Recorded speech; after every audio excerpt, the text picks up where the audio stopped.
나의 지성소에 들어가 보좌하며.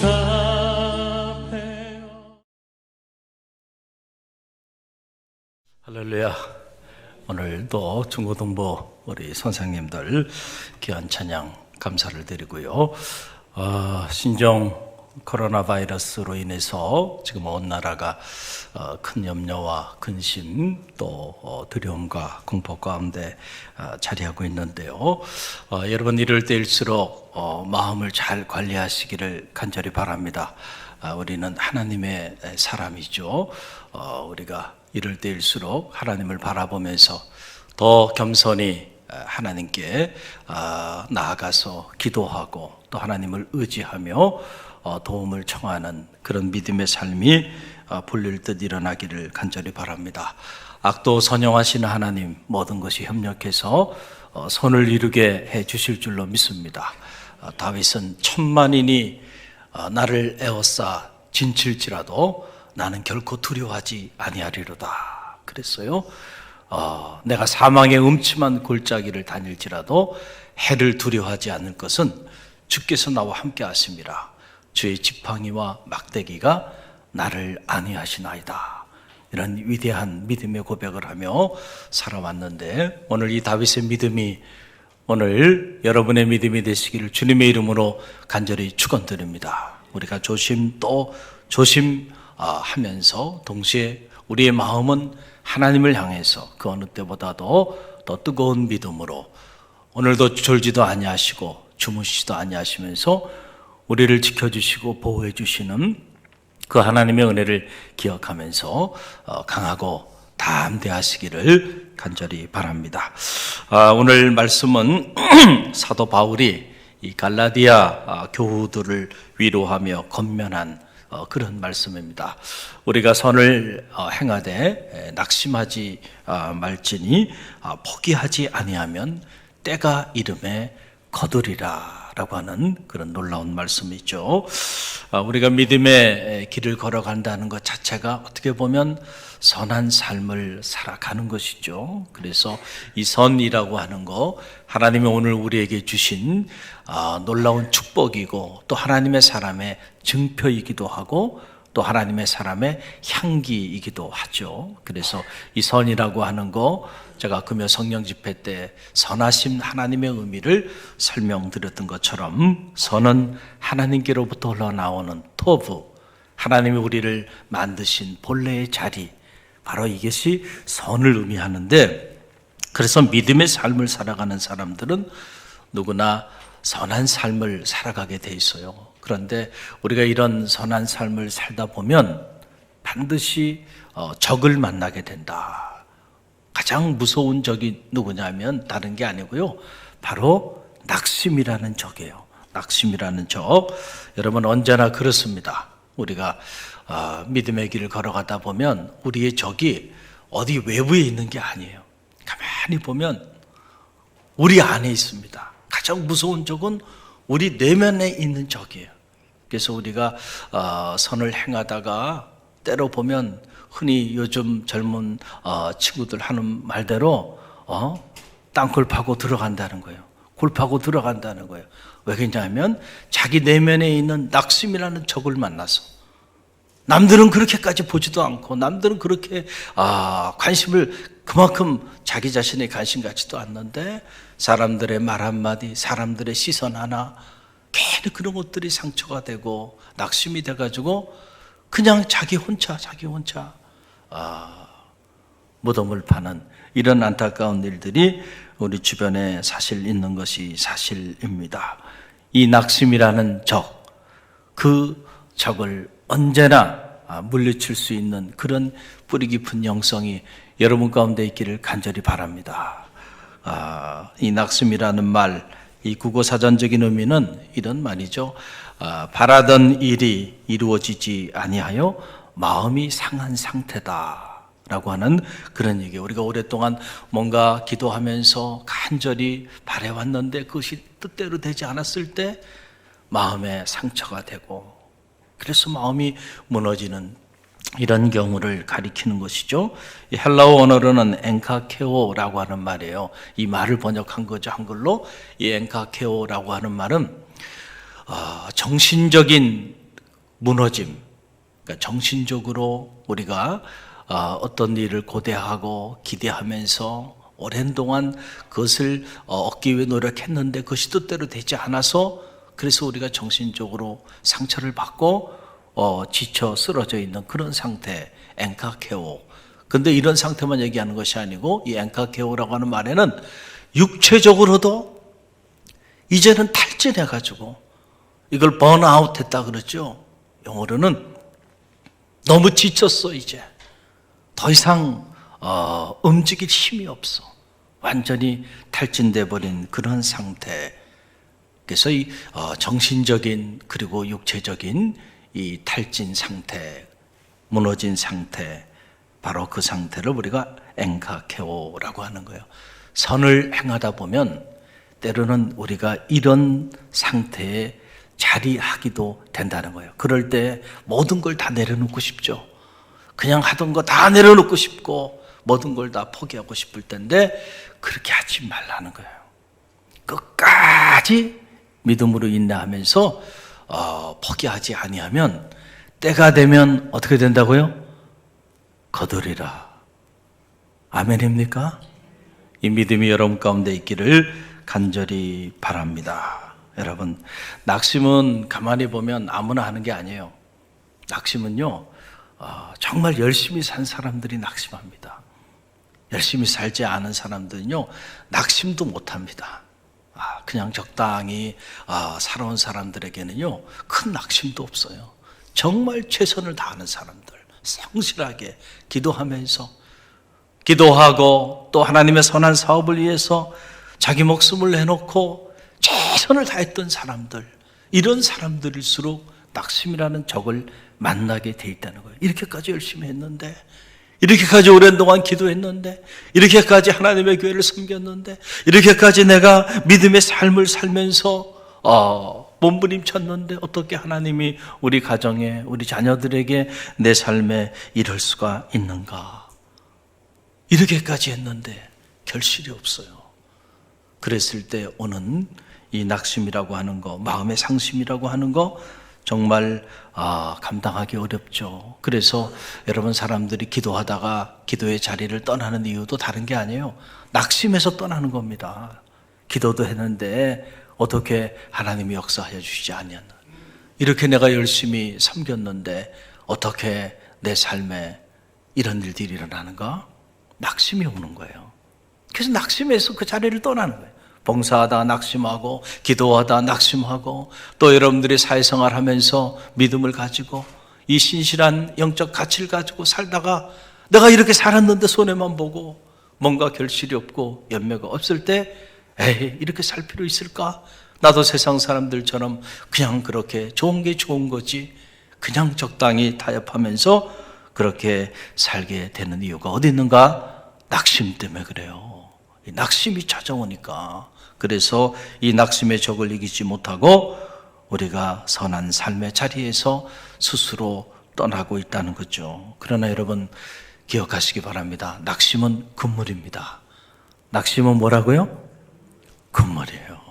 어떤 경우에도 낙심은 하지 마시기를 주님의 이름으로 간절히 축원드립니다. 왜냐하면 반드시 때가 되면 거두게 될 거예요.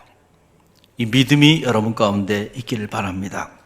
사도 바울은 이 갈라디아 교우들에게 갈라디아서 6장 7절에서 이렇게 말합니다. 무엇이든지, 사람이 무엇이든지 무엇으로 심든지 그대로 거두리라. 농작의 법칙이죠. 사람이 무엇으로 심든지 그대로 거두리라. 주님이 하신 말씀, 심은 만큼 거두리라.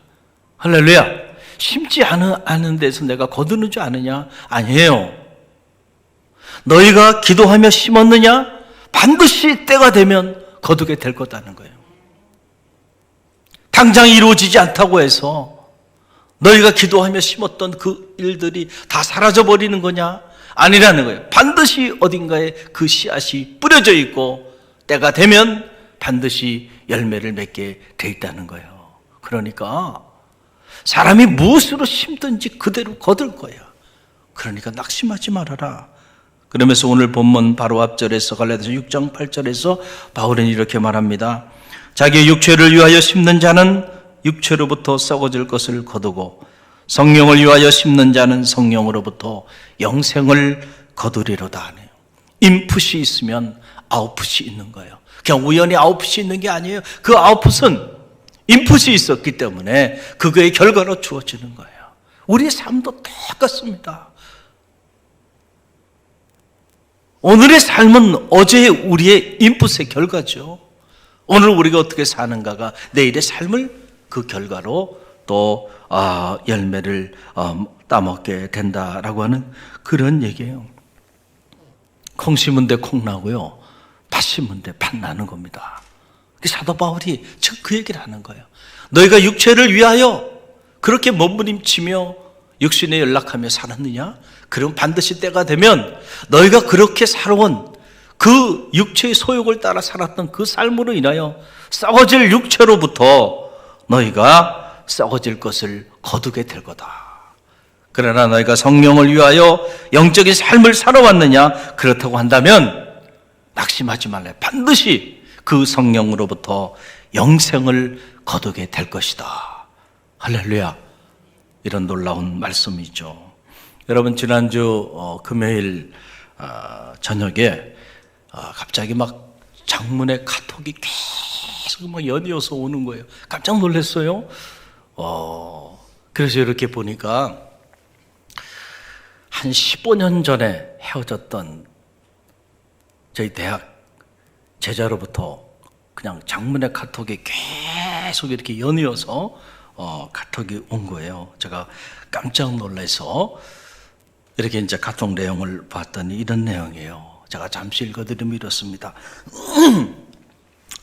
목사님 안녕하세요. 갈릴리 교회에서 사역하고 계시네요.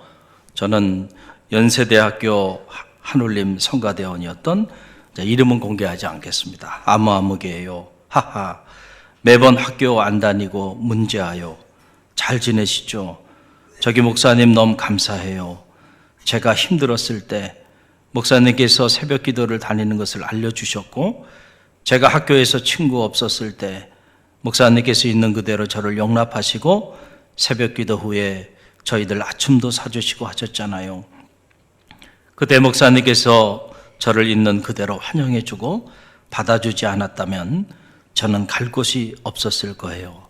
학교에서 공부도 않지, 그렇다고 신앙도 어리버리지, 예쁘지도 않고 뚱뚱했잖아요. 목사님 너무 감사해요. 목사님께서 저를 그때 살려주시고 용납해 주셔서 저 지금 너무 잘 살고 있어요. 명절 때마다, 그리고 새해가 바뀔 때마다 목사님 생각이 났는데 차마 가지 못했어요. 지금도 전화드리기 부끄럽고 해서 이렇게 문자를 드리네요. 목사님 감사해요. 있는 그대로 교회 안에, 그리고 학교 안에, 그리고 예수님 사랑 안에 품어주셨어요. 저 그 덕분에 아직도 교회 다니고 찬양단 성가대 봉사도 하고 있어요. 애들도 교회 잘 다니고 남편은 앞으로 잘 다닐 거예요. 목사님 진심으로 감사드려요. 올해 가기 전에 꼭 애들이랑 감사 인사 드리러 갈게요. 이 친구 졸업하고 제가 보니까 한 15년 동안에 연락이 없었던 친구예요. 99학번입니다. 그러니까 80년대, 80년생이니까 41 이렇게 됐나요?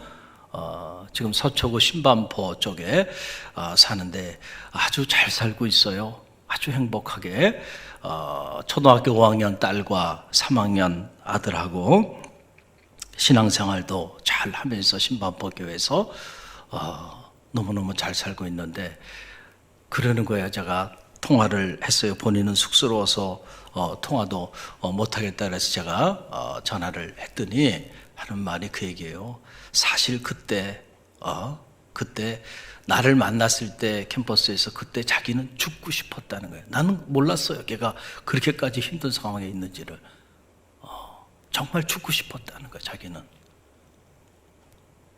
그러면서 내가 자기를 살려줬다는 거예요. 생명의 은연이라는 거예요. 그래서 자기 평생을 잊지 않고 살겠다는 거예요. 제가 감동이 되더라고요. 잊고 지냈는데, 그리고 그때 그 새벽에 함께 기도하고 또 함께 식사교제도 하면서 그렇게 나눴던, 복음으로 나눴던 그 사랑들이 이렇게 오랜 세월이 지나서 누군가에게 생명의 제가 은인이 됐고, 그 사람은 그때 그 만남을 통해서 정말 죽고 싶었는데 지금 살아났고요. 지금은 아주 날씬하다고 사진도 보냈는데 못 알아보겠어요, 진짜로. 그래서 어떻게 이렇게 변했니? 그랬더니 운동을 하게 됐대요. 그래서 지금도 운동을, 헬스를 하는데 그래서 아주 그냥 몸도 아주 날씬해지고요. 사람이 달라졌어요. 자기 삶이 완전히 달라진 거예요. 그러면서 이런저런 고백들을 하는 걸 보면서 제가 드는 생각이, 그렇구나. 그때는 뭐 당장 이렇게 사실 교수로 살면서 굳이 학생들에게 이렇게까지 새벽에 새벽 기도까지 하면서 그렇게까지 저에게 해야 될 일은 아니거든요, 그 일이. 그러나 저는 또 성직자였기 때문에 또 제 자신이 새벽에 받은 은혜들이 많아서 캠퍼스의 새벽을 깨워야 하겠다, 사명감을 가지고 그렇게 섬겼는데 시간이 지나서 이렇게 보니까 이런 열매들이 이렇게 여기저기서 맺혀지고 있을 줄 누가 알았겠어요. 할렐루야, 할렐루야. 당장 우리가 씨앗을 뿌린다 해드려도 당장 결실이 없다고 해가지고 낙심할 필요가 없어요. 얼마 전에도 결혼식을 하게 된 우리 제자가 있어서 연락이 오고, 그래서 함께 만나서 이런저런 얘기를 하는데 그들이 하는 얘기가 그거예요. 자기네 전공 교수님 졸업하면서 연락 한 번 안 한다는 거예요. 근데 저는 전공 교수도 아니잖아요. 근데 지금까지 연락을 하고 만나요. 그래서 제가 무엇이 우리를 이렇게 계속 이어주고 있는가 보니까 복음이에요. 복음은 생명력이 있는 거예요. 할렐루야. 만약에 제가 교수로 학문만 가르쳤다고 한다면 이 아이들이 내 수업 끝나고 난 다음부터는 연락도 안 했을 거예요. 그러나 복음을 잘했잖아요, 성직자로. 할렐루야. 당장은 그것이 눈에 보이지 않지만은, 그러나 그 복음의 씨앗을 뿌렸더니 그 복음이 생명의 역사가 나타나서 지금도 40명 이상의 우리 제자들하고 정기적인 모임이 있습니다. 그들이 연락이 와서 모임들을 갖고 있는데, 이런 모임들이 가능한 이유가 어디 있는가? 결국 복음이죠.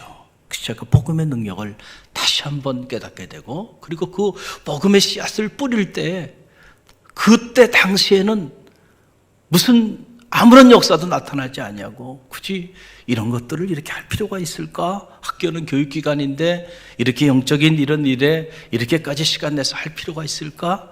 그런 생각도 했던 게 사실이에요. 때로는 이런저런 그만두고 싶은 그런 마음도 들기도 했어요. 그러나 지금 와서 이렇게 보니까 할렐루야, 하나님이 그때 뿌린 씨앗들을 거두게 하시더라. 할렐루야. 여러분, 어떤 경우에도요, 우리가 영적으로 선을 심고, 영적으로 생명을 심고, 영적으로 사랑을 심고, 영적으로 복음을 심는 일, 여러분 결코 그 일에 여러분 실패가 없다는 사실을 꼭 기억하시길 바랍니다. 당장 어떤 결과가 나타나지 않아도요, 세월이 지나면 때가 되매 거두시는 하나님, 할렐루야, 반드시 거두게 된다. 그러니까 어떤 경우에도 여러분들이 낙심하지 마시기를 간절히 바랍니다. 여러분, 이 때라고 하는 것은 두 가지 종류의 때가 있죠. 하나는 하나님의 때라고 하는 거, 이걸 우리가 카이로스라고 말하죠. 또 하나의 때는 사람의 때예요. 이걸 크로노스라고 말해요. 일상성의 시간이죠. 우리는 일반적으로 일상성의 시간을 살아가요. 그러나 그 시간만 있는 게 아니에요. 세상 사람들은 그 시간만 있는 줄 알아요. 그러나 우리는 시간은 그런 시간만 있는 것이 아니고 하나님의 때가 도래하는 카이로스의 시간, 그 시간이 있음을 알아요. 그 시간은 때로 하루가 1000년 같고 1000년이 하루 같은 시간이에요. 그 하나님의 시간이 도래할 때에 이 일상성의 시간이 넘보지 못하는 놀라운 세계의 비밀이 열리는 거고, 그 하나님의 시간이 도래할 때 홍해도 갈라지고, 그 하나님의 시간이 도래할 때 여리고 성도 무너지고, 그 하나님의 시간이 도래할 때 아이 성도 무너지게 되는 거예요. 할렐루야. 우리는 그 하나님의 시간이 있음을 아는 사람들이에요. 그런데 때때로 우리가 믿음의 길을 걸어가면서 자꾸 이 하나님의 시간을 놓쳐요. 우리는 자꾸 나의 시간을 살아간단 말이에요. 그래서 나의 스케줄이 중요해요. 그래서 거기에 초점을 맞추다 보니까 기도하다가도 낙심하게 되는 거예요. 하나님의 시간이 아직 무르익지 않았는데 때가 되면 거두리라. 하나님의 시간이 지금 무르익고 있는데 자꾸 나는 나의 시간 안에서만 생각하니까 하나님의 시간은 때론 내 시간을 넘어서 역사하는데, 그래서 우리가 신앙생활하면서 초점을 잘 맞추는 건 너무 중요해요. 나의 때가 아니라 하나님의 때에 초점을 맞출 수 있는 영성이 여러분 가운데 있기를 바랍니다. 그래야 낙심하지 않는다니까요. 신앙생활 그냥 막 한다고 되는 게 아니에요. 그래서 우리가 하나님의 말씀에 근거해서 건강한 신학적 지식을 가지고요, 뿌리 깊은 영성을 가져야 돼요. 그래야 우리가 환난 때에도, 또 우리가 좋은 일이 많이 일어나서 너무너무 우리가 행복한 번영을 구가할 때에도 교만하지 않고, 환난 때에도 흔들리지 않고, 자라나 우러나 치우치지 않고 언제나 담대히 하나님의 사람으로 살아갈 수 있는 거예요. 할렐루야. 저는 바라기는 여러분 모두가 하나님의 시간, 하나님의 때를 분별할 수 있는 영성이 있기를 바랍니다. 하나님은 우리 시간을 따라 일하지 않으세요. 언제나 하나님은 하나님의 시간을 따라 일하고 계신다는 사실을 꼭 기억하고요, 그 하나님의 시간을 헤아릴 수 있는 그런 눈이 있기를 바랍니다. 이걸 우리가 신학적으로 섭리라고 말을 하는 거예요. 섭리. 하나님의 섭리가 있어요. 할렐루야. 우리는 알지 못하지만 왜 요셉을 구덩이에 집어넣었는지, 왜 요셉을 애굽에 종으로 그렇게 인신매매 당하게 했는지, 왜 요셉을 감옥에 그렇게 들어가게 했는지, 그렇게 기도하고 그렇게 하나님을 신뢰하면서 그렇게 하나님이 주신 꿈을 품고 그렇게 나갔던 신실한 이 젊은 청년을 왜 하나님이 그렇게 하셨는지 우리의 시간의 개념에서는 이해가 되지 않아요. 그렇죠? 낙심할 수밖에 없죠. 요셉이 자기 시간에 맞춰 살았다면 요셉은 벌써 무너져 버렸을 거예요. 그러나 그가 하나님의 때를 기다릴 줄 아는 하나님의 섭리. 그래서 훗날 요셉이 자기 형들 다 이집트에 왔을 때 형들이 그 애굽의 총리 대신에 요셉인 걸 알게 되었을 때 얼마나 두려웠어요. 이제 우리는 다 죽었구나. 그랬을 때 요셉이 한 말, 형들이여 두려워하지 마세요. 나를 이곳에 먼저 보내시는 형들이 아니고 누구라는 거예요? 하나님이십니다. 이게 바로 뭐예요? 요셉은 섭리, 하나님의 일하시는 손길, 그 섭리를 읽을 수 있는 믿음의 거장이었던 거죠. 그래서 낙심하지 않은 거예요. 끝까지 참고 마지막 순간까지 인내할 수 있었던 거예요. 얼마나 무너졌겠어요. 어떻게 된 일이야? 하나님이 나와 함께 하신다며. 하나님이 나에게 이런 놀라운 꿈도 주셨는데 왜 내가 이 구덩이에 던져져야 되고, 왜 형들의 손에 팔려 내가 이 애굽의 종으로 무려 10년 동안 살아야 되고, 그것도 못다 해서 내가 왜 치안으로 몰려서 죄수의 복을 입고 감옥에 들어가야 돼? 낙심하지 않겠어요? 그러나 낙심하지 않았다. 어떻게 가능했을까? 바로 하나님의 때를 기다릴 줄 아는 믿음이 있었다는 거잖아요. 할렐루야. 저는 바라기는 이 믿음, 이 영성이 여러분 가운데 있길 바랍니다. 우리가 하나님의 시간에 초점을 맞추면 무슨 일을 만나든 낙심하지 않고 언제나 소망을 품고 희망을 노래하는 능력 있는 그리스도인이 될 수 있다는 사실을 꼭 기억하시길 바랍니다. 3년을 우울증으로 고생했던 지독하게 가난한 청년이 하나 있었습니다. 이분은 한때는 기계공으로 일을 하기도 하고 너무 가난해서 리어커를 끌고 다니면서 사과를 팔거나 또 양말을 팔기도 했습니다. 그런데 그에게 꿈이 있었죠. 그 꿈은 화가가 되고 싶은 꿈이에요. 화가. 그림 그리는 것을 참 좋아했어요. 그런데 그가 그림을 그려도 관심을 가져주는 사람이 아무도 없고 누구도 그의 그림을 사주질 않았어요. 그래서 그가 그림을 그리는 대신 그가 또 하나 좋아하는 거, 글을 쓰는 걸 좋아했어요. 그러니까 낙심하지 않고 그러면 글을 써보자. 그리고 글을 썼습니다.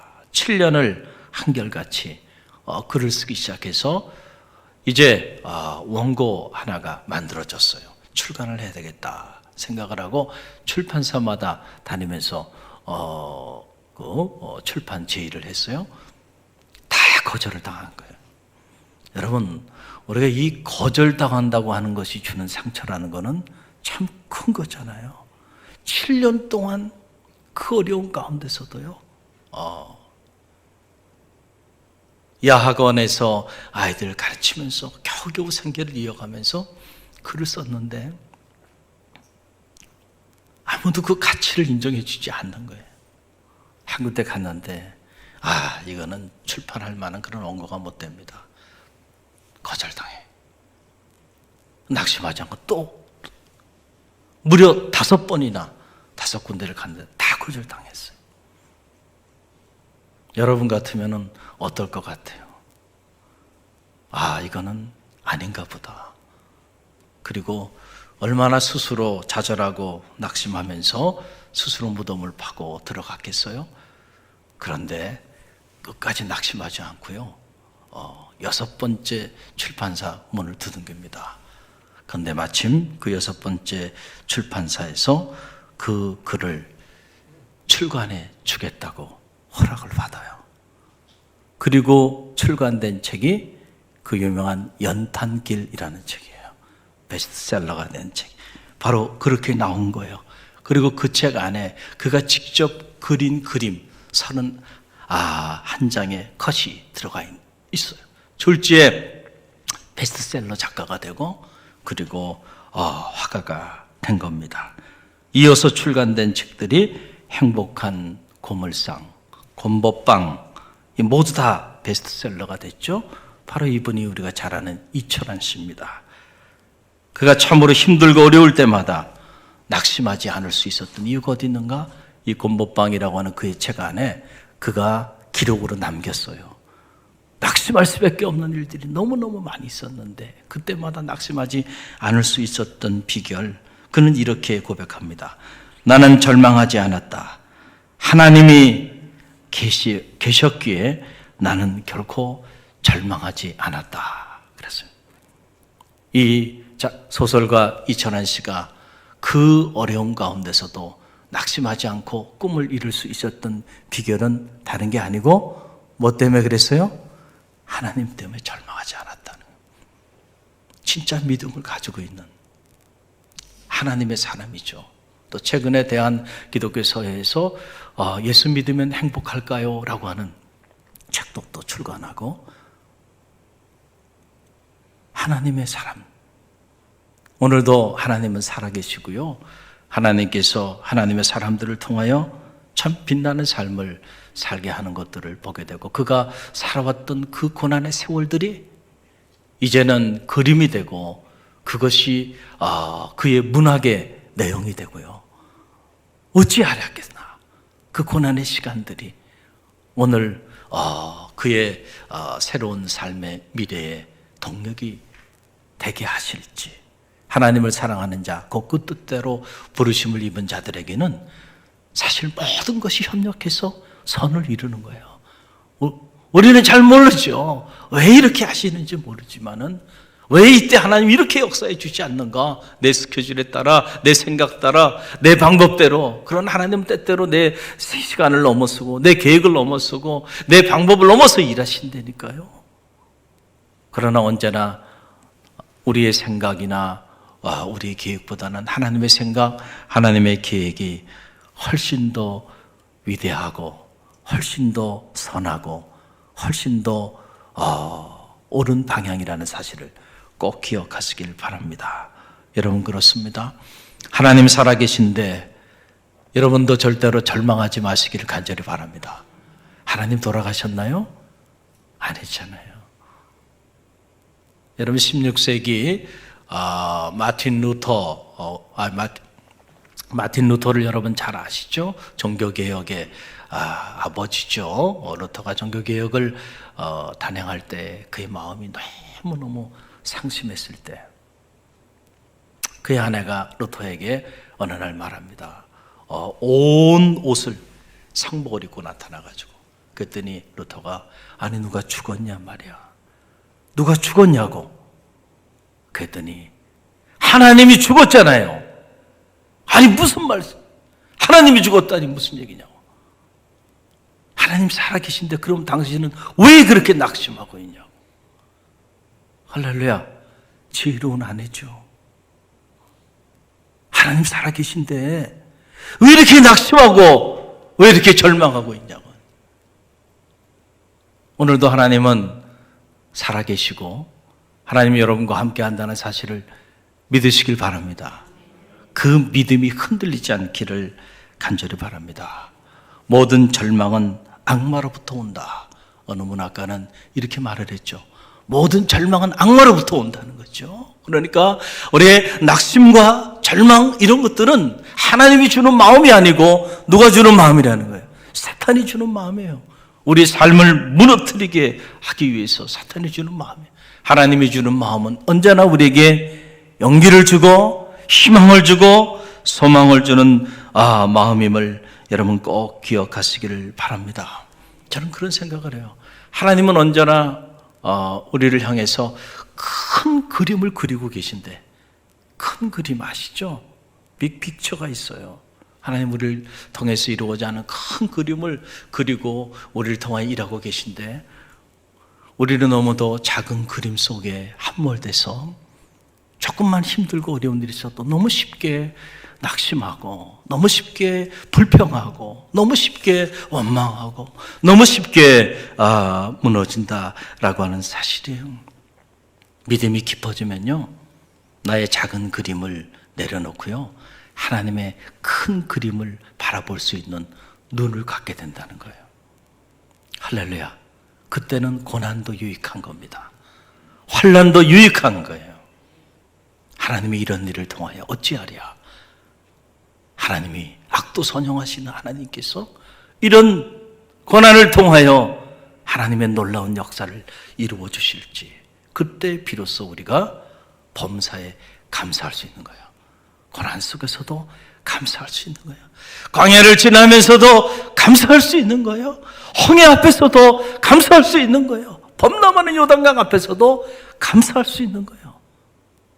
하나님의 일하시는 그 큰 그림을 볼 수 있는 눈이 뜨여지면 그렇다라고 하는 그런 사실이에요. 그래서 여러분, 다윗을 보면 다윗이 우연히 그런 인물이 된 게 아니고요, 다윗은 이미 그가 이런 하나님의 일하시는, 자신을 통하여 일하시는 그 큰 그림을 내다볼 수 있는 영적인 해안이 그에게 있었던 인물이에요.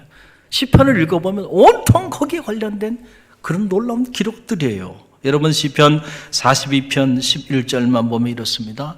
내 영혼아, 내가 어찌하여 낭망하며 어찌하여 내 속에서 불안하여 하는고. 너는 하나님을 바라라.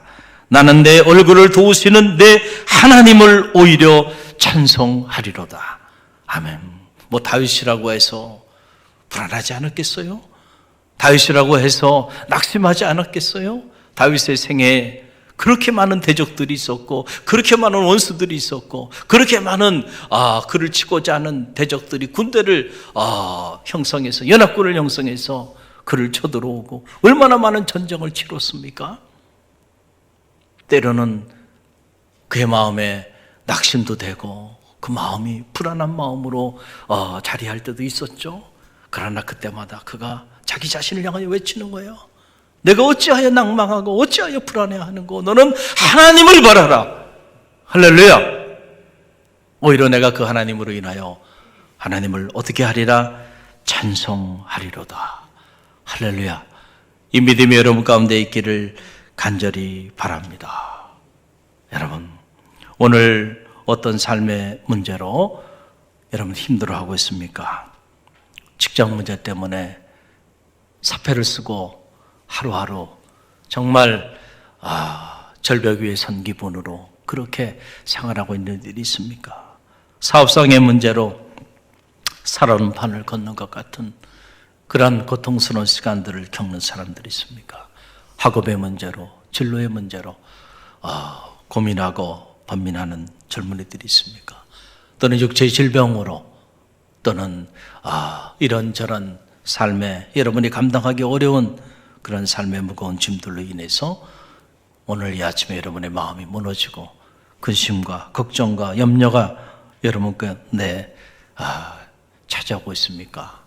여러분 절대로 어떤 경우에도 낙심하지 마시길 바랍니다. 여러분은 하나님의 사람이에요. 이걸 우리가 축복의 사람이라 말하잖아요. 하나님의 사람이에요. 살아도 하나님의 사람, 죽어도 하나님의 사람. 우리는 하나님의 사람이에요. 내 출입을 지금부터 영원까지 내가 지켜주시리라 말씀하여 주셨잖아요. 그래서 다윗이 고백한 거 아니에요. 졸지도 아니하시고 주무시지도 아니하십니다. 낮에 해가 상치 아니하고 밤에 달도 해치 아니하고 내가 너의 오른편에 서서 내가 너의 출입을 지금부터 영원까지 지켜주시겠다 말씀해 주지 않았나요? 눈물을 뿌리며 씨를 뿌리는 자는 기쁨으로 그 단을 거두리로다. 할렐루야. 오늘 여러분들이 선을 향하되 결코 낙심하지 마세요. 하나님 살아계시고요, 하나님께서 우리의 생각을 넘어 우리의 계획을 넘어 악도 선용하시는 하나님, 고난도 선용하시는 하나님, 환난도 선용하시는 하나님, 하나님께서 이런 일들을 통하여 모든 것이 협력하여 선을 이루게 하시고 하나님의 때가 되면 반드시 우리가 눈물로 기도하며 뿌렸던 씨앗들 결실을 얻게 되리라고 확신합니다. 오늘도 이 믿음을 가지고 여러분들이 강하고 담대하게 믿음의 길을 걸어가는 성도들 되시기를 주님의 이름으로 간절히 축원드립니다. 우리 함께 기도합니다.